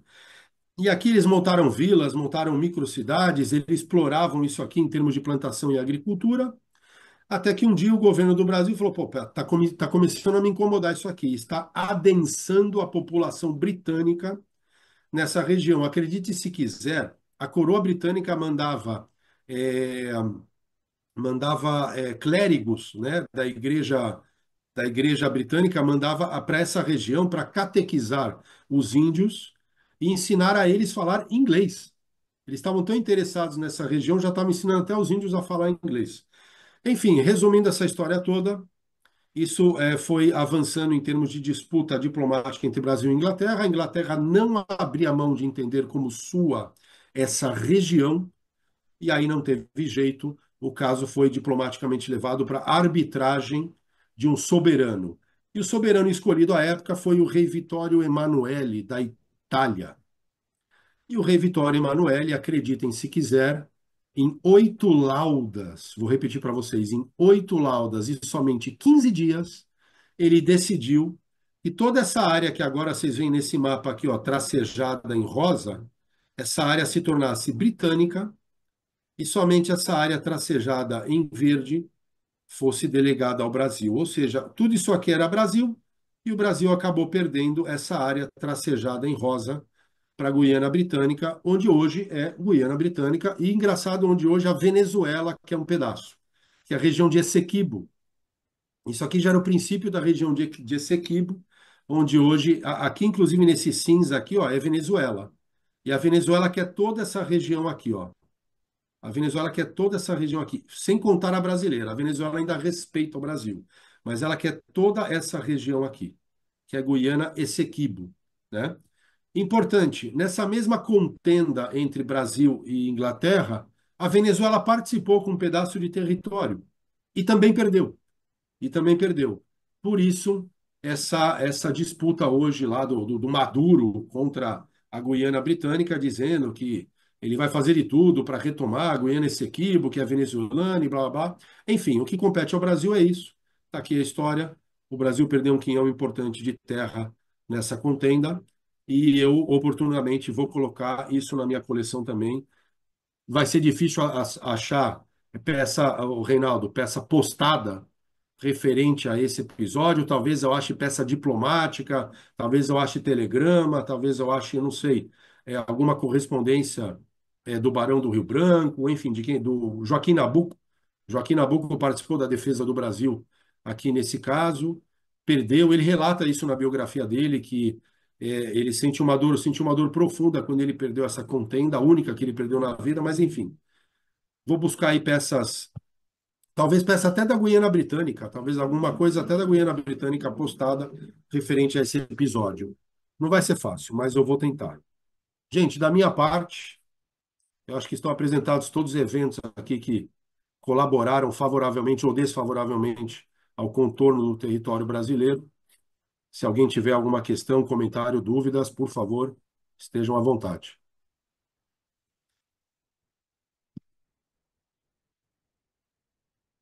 Obrigado, gente. Obrigado mesmo. Está aí Não, apresentado a minha fantástico, coleção. Ilan. Uma grande aula de história, e principalmente esses dois últimos confrontos que você colocou, desconhecia por total. Acho fantástica a abordagem, aquilo que eu te falei, eu sempre sonhei com essa coleção, mas no fim acabei tropeçando na Revolução de 32 e lá fiquei. Mas fantástico, parabéns. Obrigado, obrigado. Acho que o Luiz Amaral ia falar alguma coisa. Bom, então é isso, gente. Parar de compartilhar. Peraí, deixa Joia. eu... Não, muito legal. James está por aqui. Bacana. Estou entrando em Piracicaba, estou indo no encontro de colecionista. Muito bom. Muito obrigado, Ilan. Muito bacana mesmo. Aprendemos com você, com o Reinaldo, com os comentários. Muito bom. Eu que agradeço mais uma vez a oportunidade. Um prazer enorme, James. Inauguramos então a série deste ano com chave de ouro. E nos vemos dia 20, então, hein, Ilan? Nos vemos dia 20. Isso aí. Bora comer uma carne lá, porque isso é o que eles têm de muito bom lá, viu? Põe bom nisso. E tomamos um vinho Itaná ainda. Isso aí. Gostei. Belo complemento. Maravilha, Reinaldo. Joia. Muito legal. Gente, that's it. That's it. Thanks a lot. That's it. Obrigado, Aí, galera. boa semana Obrigado, para todos. Ilan.